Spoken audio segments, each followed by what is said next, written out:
vamos a hablar algo de conceptualización de qué es el ECMO, cuál es la clasificación del ECMO, las indicaciones y contraindicaciones, y finalmente vamos a hablar algo de los ajustes del ventilador mecánico, de lo que venimos a hablar de qué es ventilación mecánica en este tipo de paciente. Finalmente, vamos a dar unos tips de pronto, vamos a dejar para una próxima sesión lo que es el monitoreo de este tipo de pacientes, ya que pues es un tema que puede ser algo extenso como tal. La membrana de oxigenación extracorpórea es un sistema de asistencia mecánica respiratoria y o circulatoria, dependiendo de la instalación en el paciente, es extraorgánica y lo que busca hacer es una terapia transitoria, no una terapia permanente. Esta se clasifica dependiendo de la posición de las cánulas. Puede ser veno-arterial o veno-venosa, dependiendo del sistema que queramos apoyar como tal. La terapia veno-arterial consiste en una cánula insertada en una vena de gran calibre, donde se extrae la sangre, es llevada como tal a una membrana, quien aporta aire y oxígeno, enriqueciendo esa sangre de este gas y devolviéndolo al sistema circulatorio a través de una arteria de gran calibre central. De esta manera se reemplaza la función respiratoria y circulatoria, principalmente indicada en el choque cardiogénico refractario a terapia convencional. Sin embargo, existe otra opción que es exclusiva para dar soporte solamente respiratorio y que tomó gran apogeo desde la pandemia de la influenza H1N1, gracias a que permitió evidenciar una mejoría en la sobrevida de estos pacientes. Esa terapia venovenosa es el mismo sistema, el cual extrae la sangre a través de una vena de gran calibre, la oxigena y, dentro de comillas, la ventila, porque allí se retira el dióxido de carbono,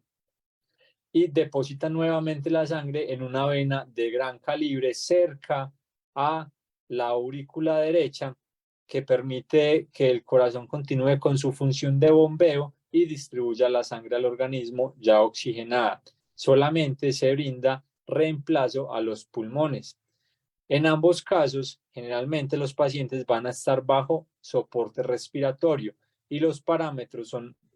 hasta el momento específicos dependiendo de las recomendaciones de las diferentes organizaciones expertas temáticas en esta área. Es importante comprender en este escenario que cuando tenemos un ECMO venovenoso, como lo pueden ver en esta imagen, las cánulas se aproximan, una en la cava superior y una en la cava inferior, y lo que hay que verificar en este momento es que no haya recirculación, es que la sangre que ingrese a través de la vena cava superior no vuelva a ingresar al sistema ECMO, y esto se logra a través de una adecuada distancia valorada por ecocardiografía. Finalmente, para tenerlo en consideración, ciertos sistemas son dependientes del pulso, como el sistema genitourinario, el sistema renal depende de un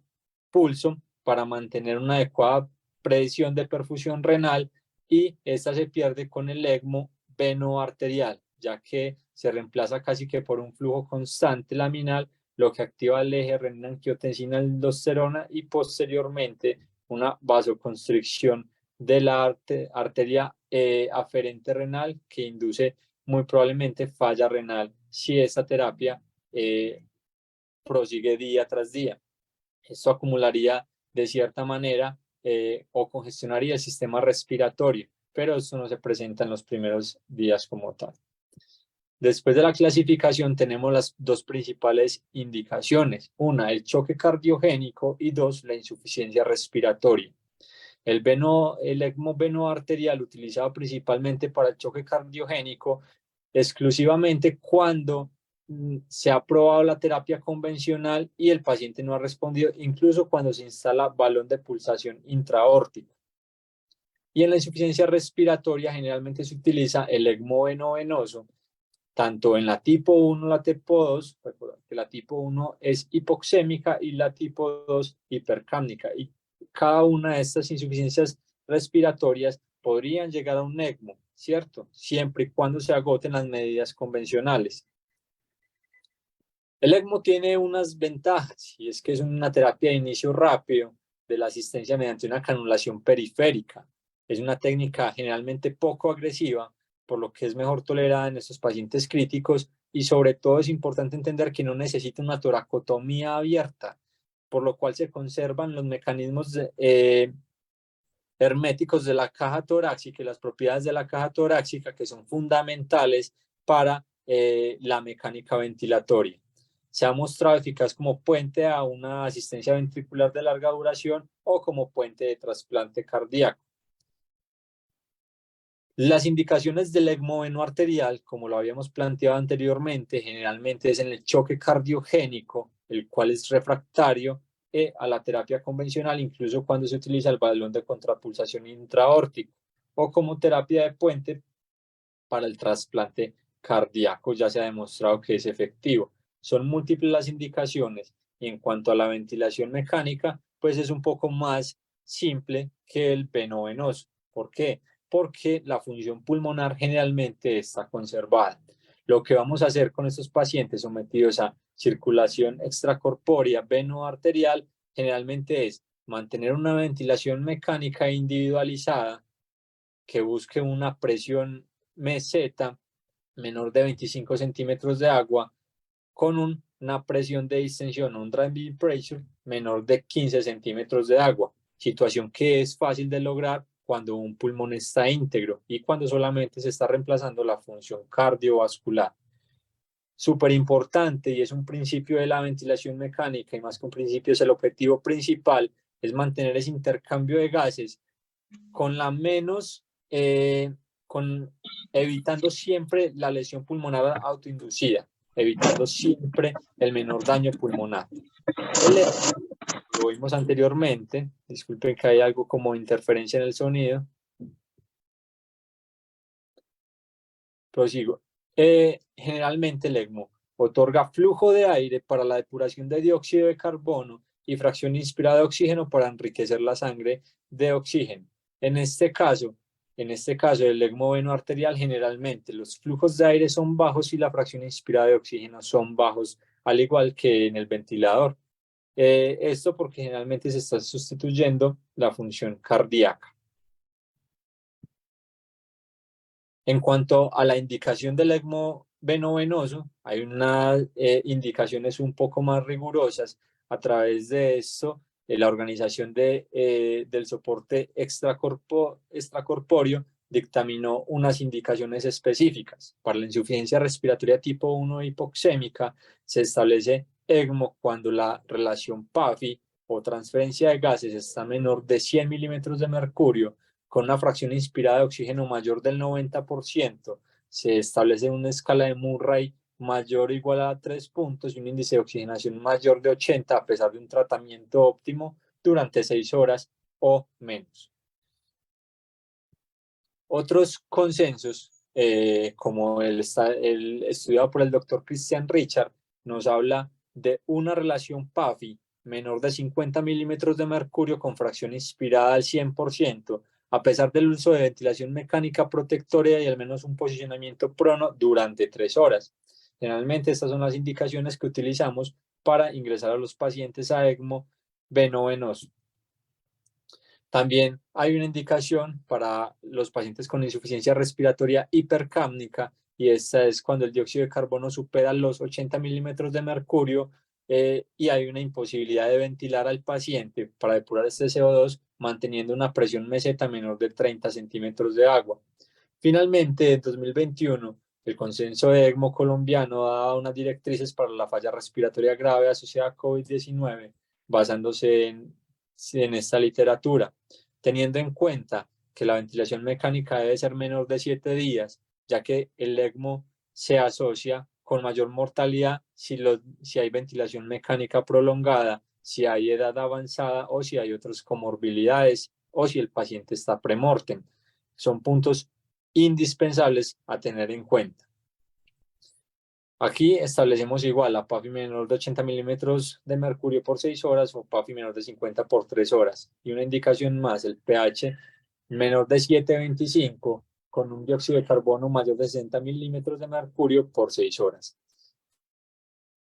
Las contraindicaciones para el ECMO son relativas y absolutas. Dentro de las absolutas, y es que las indicaciones del ECMO son muy específicas, es porque es una terapia de rescate, pero no significa que se le va a instalar a los pacientes que están premortem. Esto es importante tener en cuenta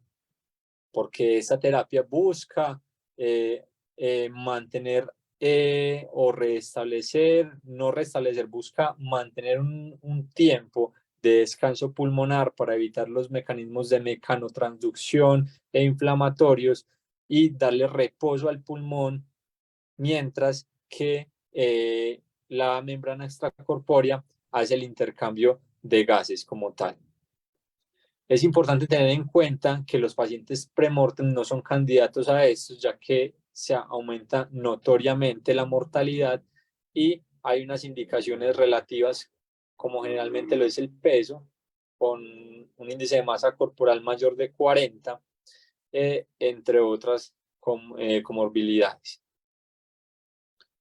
Dicho esto, entonces, encontramos que incluso en el paciente que está con ventilación mecánica protectora, existe alto riesgo de generar lesión pulmonar autoinducida, no autoinducida, perdón, inducida por el ventilador, los cuales incluyen volutrauma, barotrauma, atelectrauma, el mismo miotrauma o biotrauma. Estos mecanismos de lesión pulmonar se mantienen vigentes incluso si el paciente está en ECMO. Este fenómeno se va a potencializar dependiendo del área de extensión del daño pulmonar como tal. Es por eso que siguiendo las recomendaciones incluso desde el año 2000 con el estudio ARMA, se debe optimizar una ventilación protectora. En el paciente en ECMO vamos a encontrar tres tipos de estrategias. Uno, ventilación protectora, la cual se define como un volumen corriente entre 4 a 6 milímetros a 6 mililitros por kilogramo de peso predicho para mantener una presión meseta menor de 25 centímetros de agua y una ventilación ultraprotectora, que es aquella ventilación que va entre 2 a 4 mililitros por kilogramo de peso predicho para mantener esa presión meseta menor de 25 centímetros de agua. Incluso en la actualidad, nuevos estudios desde el año 2020 hablan de ventilación ultraprotectora incluso a 1 mililitro por kilogramo de peso predicho, como lo vamos a ver más adelante. Pueden notar ustedes que el objetivo de la presión meseta, como se ha mencionado anteriormente, es mantenerla por debajo de 25 centímetros de agua y no por debajo de 30, como se estableció inicialmente en el estudio ARMA, que más adelante vamos a ver de dónde sale este concepto. Y un tercer concepto, pero antes de dar ese tercer concepto, no podemos dejar a un lado que actualmente no hablamos de una variable única, y esa variable única es la presión meseta, sino que hablamos de una variable integrada, la cual es la presión de distensión, la cual se debe mantener por debajo de 15 centímetros de agua, que esta nos habla certeramente de un notorio impacto en la mortalidad. Más adelante nos hablan de la potencia mecánica, esta la cual busca mantenerse por debajo de 17 joules sobre litro.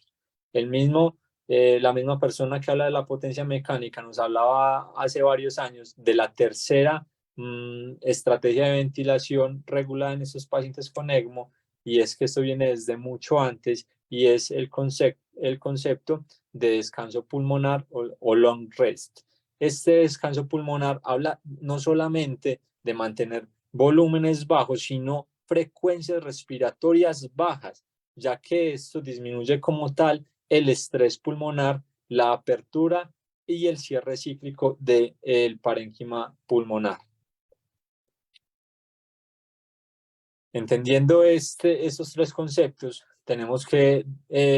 irnos a establecer de pronto algunos conceptos de la membrana de circulación extracorpórea, y es cuánto intercambio gaseoso puede proporcionar la oxigenación por membrana extracorpórea, lo que generalmente nos da como resultado que en las últimas membranas, las membranas de última generación, nos puede alcanzar 450 mililitros de oxígeno por minuto y nos pueden durar un poco más de tiempo, a diferencia de las que se utilizan convencionalmente en la cirugía cardiovascular. Este intercambio de gases en esta membrana va a depender de unos factores, la cual es la tasa de flujo sanguíneo del circuito, la concentración de hemoglobina, la saturación de oxihemoglobina de la sangre venosa, la cual va a dar un porcentaje o nos puede hablar de si existe o no existe recirculación en el sistema. Finalmente, la transferencia de dióxido de carbono proporcionada por las membranas actuales puede ser igual a los 450 mililitros minutos, dependiendo de la proporción de flujo de gas en la membrana. Esta tasa de flujo sanguínea del circuito, que es fundamental para el intercambio de gases que se da acá en la membrana, va a depender de una variable fundamental y es el diámetro de las cánulas, al igual que como lo habíamos visto en fisiología a través de la ley de Pouzeville, la cual nos habla de las variables de las resistencias a través de un circuito, ¿cierto? Esa tasa del flujo está dependiente de ese diámetro de esas cánulas. Entre mayor el diámetro, pues va a haber una mejor tasa de flujo sanguíneo, por lo cual va a ser más efectiva la oxigenación. Es importante comprender en este momento que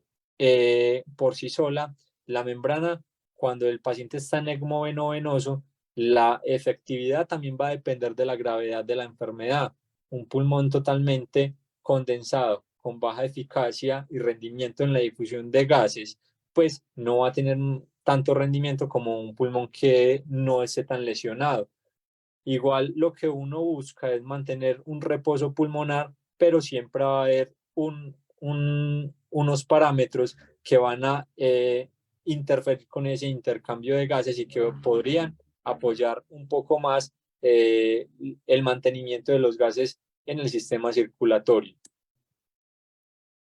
Entrando en contexto en los parámetros ventilatorios, cuando hablamos de los modos de ventilación mecánica utilizados en el paciente con membrana de oxigenación extracorpórea, nos encontramos ante varias guías, ¿cierto? O varias fuentes. Está inicialmente la de la Organización del Soporte Extracorpóreo, cuyo objetivo era el descanso pulmonar y utilizaban la ventilación controlada por presión para mantener una presión meseta menor de 25 centímetros de agua con una presión positiva al final de la aspiración entre 10 a 15 centímetros de agua con frecuencia respiratoria de 5 respiraciones por minuto y una fracción inspirada menor de 0.4. Cada uno de estos parámetros con un objetivo específico. Como lo habíamos hablado en el contexto de descanso pulmonar, las frecuencias respiratorias juegan un papel fundamental. Iniciamos que estas guías Celso nos hablaban de una ventilación controlada por presión, algo llamativo. Y es que en la ventilación controlada por presión, lo que se hace en el paciente con ECMO es limitar las presiones y buscar volúmenes corrientes objetivos alrededor de 6 a 4 mililitros por kilogramo de peso ideal inicialmente e ir descendiendo para lograr ese objetivo de presión meseta menor de 25 y presión de distensión menor de 15. Cuando el paciente está respondiendo o está pasando esa etapa inflamatoria, se supone que ante una presión ejercida por el ventilador mecánico, los volúmenes corrientes van a ir mejorando. Es decir, si tenemos una presión inspiratoria de 20 centímetros de agua y el paciente ayer nos hacía 180 mililitros, el día de hoy nos hace 200 y mañana nos hace 220, pues si tenemos en cuenta que la presión de distensión nos habla del volumen corriente sobre la distensibilidad, pues a la mejoría de este volumen corriente a una misma presión inspiratoria pico, podríamos estar deduciendo una mejoría en la compliance pulmonar. Por tanto, nos da la indicación o nos da pautas para ir desmontando la circulación de oxigenación extracorpórea, el ECMO. cuando los volúmenes corrientes se acerquen a 6 mililitros por kilogramo de peso ideal y las presiones pico, no sea la presión meseta, no excedan los parámetros ya mencionados. Otras sociedades como el Network European también hablan del concepto long range no aplicado estrictamente, porque acá vemos frecuencias respiratorias entre 6 a 20 respiraciones por minuto, manteniendo una presión meseta menor de 25 centímetros de agua con un PIB mayor de 10 centímetros de agua. Importante tener en cuenta, y es que como lo hemos visto a través de la historia, la ventilación controlada por volumen nos permite una mejor monitoría de los procesos de la ventilación mecánica y de esa mecánica pulmonar, definida como esa transducción del estado pulmonar a través de variables mecánicas y físicas y algoritmos matemáticos. Entonces ese es el punto a favor que tiene la ventilación controlada por volumen. Otros modos que se han utilizado es la ventilación con liberación de presión en la vía aérea, APRB, con estrategia de pulmón abierto, y lo que hacían es promover también respiraciones espontáneas. Lo que se encontró en el momento es que mejoraba la distribución del gas alveolar en zonas dependientes. Sin embargo, solamente el 5%, menos del 5% utilizaron este modo. Finalmente, otro modo que se utilizó era el modo NAVA, el cual se evidenció que disminuía las etapas de asincronía cuando se comparaba con la ventilación por presión de soporte en los pacientes que ya estaban con respiración espontánea en el sistema ECMO como tal. Muy bien, tras hablar de estos 4 modos ventilatorios, que el que más se utilizaba generalmente era la ventilación controlada por presión, seguida la ventilación controlada por volumen, pues nos vamos a hablar un poco de esos parámetros ventilatorios. Esos parámetros ventilatorios, como vamos a empezar en orden, incluye el volumen tidal y un parámetro que no podemos manejar, que es una variable dependiente, que es la presión meseta como tal, que no es una variable que nosotros manejemos como operarios del ventilador mecánico, pero también vamos a tener en cuenta las otras variables que a veces dejamos a un lado, que es la frecuencia respiratoria, que es la fracción inspirada de oxígeno, la relación IE y los tipos de flujo. En este volumen tidal, lo que se ha evidenciado es que a menor volumen tidal, como lo pueden ver acá, incluso en ventilación ultraprotectora, va a haber menor exceso de agua extravascular pulmonar a una misma constante de PIB, como lo pueden ver en esta gráfica. Y al hacer el corte histopatológico, podemos ver una homogenización del tejido frente a un daño provocado por volúmenes tidales elevados. Esto hace referencia a lo que es el agua extravascular pulmonar. Entre los centros pertenecientes a la ELSO y respecto al volumen corriente utilizado, el 76% de ellos reconocen que ventilaban a esos pacientes con un volumen corriente menor a 6 mililitros kilogramos de peso predicho. Sin embargo, recientemente se realizó un estudio controlado aleatorizado donde acá ustedes lo pueden ver y denominaban ventilación ultraprotectora, aquella que era entre 1 a 2 mililitros de kilogramo de peso predicho, y lo comparaban con ventilación mecánica protectora en los pacientes ECMO de una manera convencional, y esta no demostró, a pesar de la gráfica que vemos acá, que haya mayor sobrevida ni mayor daño tisular. Ahora, cuando hablamos de la presión meseta en los pacientes con membrana de oxigenación extracorpórea, como ustedes lo notaron, a diferencia del estudio ARMA que buscaba presiones meseta por debajo de 30 centímetros de agua, se ha relacionado que la presión meseta por debajo de 25 centímetros de agua en el primer día de ventilación mecánica en ECMO venovenoso se ha asociado significativamente con una disminución notoria en la mortalidad, como ustedes lo pueden ver acá, sobrevivientes con una presión meseta menor de 25 centímetros de agua versus unos que estaban mayor de 25 centímetros de agua con un OR de 1.33 bajo una P estadísticamente significativa. Esta es la razón por la cual estos pacientes se sugieren mantener una presión meseta menor de 25 que incluya un driving pressure menor de 15 centímetros de agua, donde se ubican los mayores sobrevivientes a la circulación extracorpórea y volumen tidales bajos, como lo podemos ver en esta gráfica. El volumen corriente con membrana de oxigenación extracorpórea, generalmente, como lo dice el texto de la Respiratory Care, no existen recomendaciones de cómo proceder a la reducción, gradual cuando el paciente se inicia en ECMO, pero podría recomendarse una reducción en los días 1 a 3 de hasta menos de 4 mililitros kilogramos de peso predicho, ¿cierto? Entraríamos de una fase de ventilación protectora a una ventilación ultraprotectora y lo único que tendríamos que estar pendientes es aquellas variables y en lo que nos basamos es que esas variables de la mecánica pulmonar estén dentro de objetivos. ¿Cuáles son esas variables? La presión meseta, la driving pressure, más adelante la potencia mecánica, que hasta el momento ha sido una variable difícil de establecer debido pues a las fórmulas matemáticas utilizadas y que en la monitoría del paciente ECMO pues más adelante podemos ver que hay otro tipo de estándares de oro para esta medición.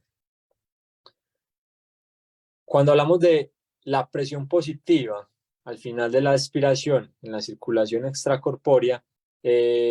vamos a ver una heterogeneidad en los conceptos de los diferentes consensos. Por ejemplo, la ELSO recomienda un nivel de PIB de 10 centímetros de agua, mientras que la conferencia de consenso del Dr. Richard hablaba de una PIB mínima para una presión meseta mínima. Esto, desde el concepto fisiológico, pues es difícil de captar debido a que mantener volúmenes tidales bajos con PIB mínimas o bajas, pues realmente lo que va a favorecer es la fuga capilar y la generación de atelectrauma. Lo que se ha visto, lo que se ha notado a través del tiempo, es que, según los estudios, mantener una PIB inicialmente o relativamente alta, ¿cierto? Alrededor de 14 centímetros de agua con una disminución a 12, después a 10 centímetros de agua, mejora la sobrevida de los pacientes con relación a una PIB relativamente baja entre 12 a 8 centímetros de agua. Las recomendaciones de los estudios actualmente es mantener una PIB alrededor de los 10 centímetros de agua, pero como sabemos, los pacientes no son como las recetas de cocina. Un 10 para uno puede ser un 10 muy grande para otro que pueda promover la sobredistensión pulmonar, mientras que para otros promueve atelectrauma. Lo que sabemos hasta el momento es que hay varias recomendaciones para la titulación de PIB. En este caso, en el paciente con circulación extracorpórea, hay ausencia de la evidencia para establecer el mejor. Sabemos que el gold estándar, la tomografía por impedancia eléctrica, juega un papel fundamental, pero no todas las instituciones y más que todo en los países en desarrollo como los nuestros, pues no está posible esta herramienta en todas las instituciones. El catéter esofágico para medición de presión transpulmonar sería una buena herramienta, sin embargo, al igual que el anterior, no se encuentra disponible en todos los servicios. Como tal, hacer una evaluación individualizada de los pacientes juega un papel fundamental y la titulación de la presión positiva al final de la aspiración, de acuerdo con la mecánica pulmonar, la oxigenación y el estado hemodinámico, sería lo más recomendado en ese momento. Y como pueden ver ustedes acá, lo que uno busca es mantener la oxigenación, pero nunca mejorarla, porque lo que estamos haciendo en ese momento es solo mantener y el que va a buscar mejorar la oxigenación o el intercambio de gases va a ser la circulación extracorpórea, la membrana de circulación extracorpórea. Punto muy importante, como lo hablaba el doctor Gattinoni, es que la frecuencia respiratoria juega un punto fundamental en el estrés pulmonar, como lo veíamos en la ecuación de la potencia mecánica. Esta frecuencia respiratoria, el fin en ECMO es evitar el estrés, y ha habido también mucha heterogeneidad en el uso de esta frecuencia. En la instauración de la frecuencia respiratoria, algunas instituciones utilizaban frecuencias respiratorias que las reducían gradualmente desde 28 respiraciones por minuto en el momento en el que el paciente se instauraba en ECMO, la reducían hasta 20 a 10 respiraciones por minuto, pero la ELSO igual sugería respiraciones para long rest que eran alrededor de 2 a 5 respiraciones por minuto. Esto disminuía notoriamente la potencia mecánica y el estrés pulmonar inducido por altas frecuencias respiratorias. Acá hay un punto fundamental, y es que cuando los operarios, que somos nosotros del ventilador mecánico, hacemos maniobras en la frecuencia respiratoria, pues tenemos que fijarnos en los tiempos respiratorios, en el tiempo inspiratorio y el respiratorio, y cómo se modifican las tasas de flujo inspiratorio. Recordar que cuando utilizamos o a manera hipotética, y que se está hablando en este momento, cuando utilizamos morfologías de flujo desacelerantes, donde el pico de flujo inspiratorio es superior al expiratorio, con frecuencias respiratorias bajas, lo que hacemos es promover el traslado de secreciones a zonas respiratorias periféricas, lo que podría ocasionar atelectasias. Eso es a manera hipotética, es una manera fisiológica de representarlo, pero que está en estudio como tal, por lo cual la sugerencia es mantener un pico flujo constante, una morfología de flujo constante, pero esta solamente se logra en ventilación controlada por volumen, para promover la salida y la entrada de aire sin desplazar estas secreciones más allá, teniendo en cuenta que los pacientes con membrana de oxigenación extracorpórea reciben inicialmente altas dosis de sedantes e incluso relajantes neuromusculares, lo que bloquea como tal el transporte mucociliar, o lo que disminuye como tal el transporte mucociliar. Como lo mencionamos, la ELSO recomendaba frecuencias de alrededor de 4 a 5 ciclos por minuto.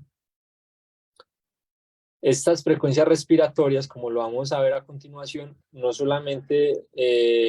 se reflejan con menor estrés, no solamente reflejan menor estrés pulmonar por disminución de la apertura y cierre alveolar, sino que también se ha asociado con una disminución de la liberación de interleuquina 6 y otros mediadores inflamatorios, lo que disminuiría de manera notoria el biotrauma como tal, y los mecanismos y los fenómenos de mecanotransducción pulmonar, que pueden generalmente, o que se ha postulado que estos mecanismos terminan por difundirse a través del sistema circulatorio y promover la falla orgánica múltiple.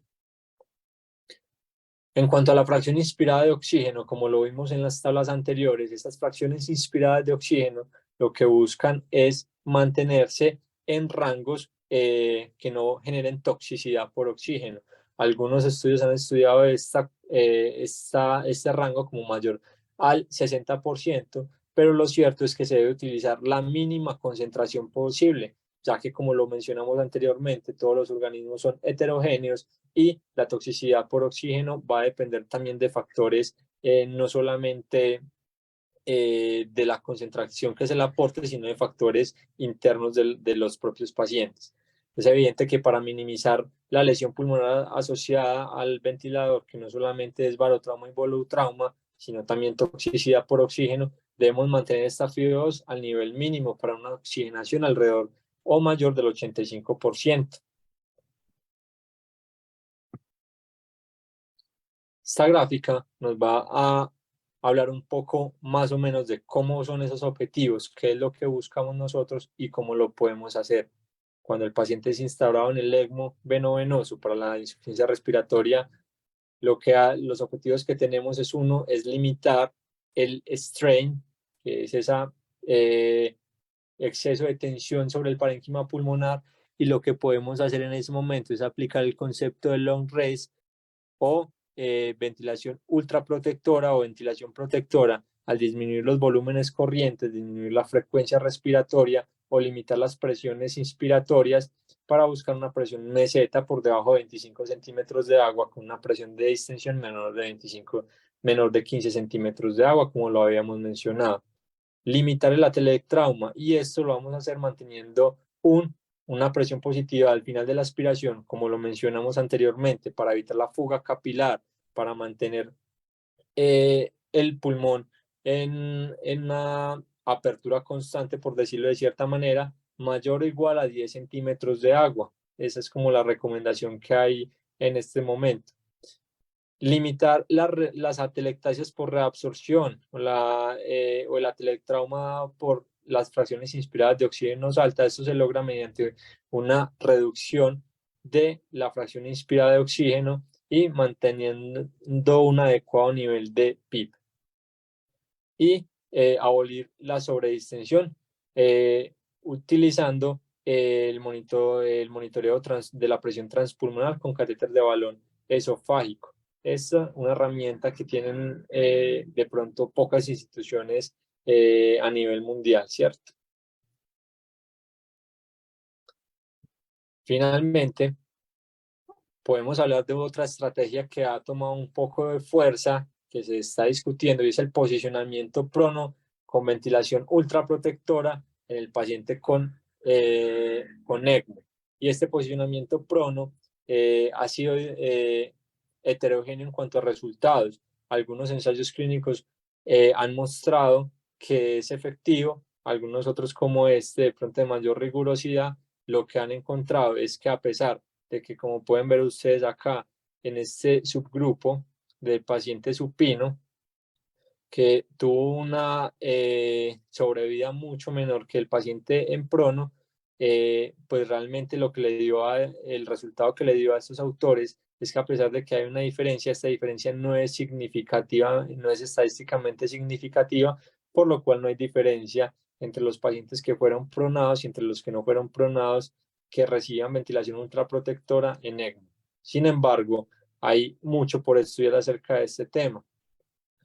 Esto es en cuanto a los parámetros ventilatorios, en cuanto a las modalidades. Entonces, si más adelante tenemos la posibilidad, podemos hablar de lo que es el monitoreo ventilatorio de estos pacientes, situación supremamente importante. Entonces, como ustedes lo pudieron ver anteriormente, es un mundo por explorar en cuanto a la ventilación mecánica del paciente en ECMO, por lo cual hay una brecha importante para nosotros como terapeutas respiratorios incursionar en este mundo y sacar nuevas hipótesis que podamos, mediante estudios de investigación, desarrollar.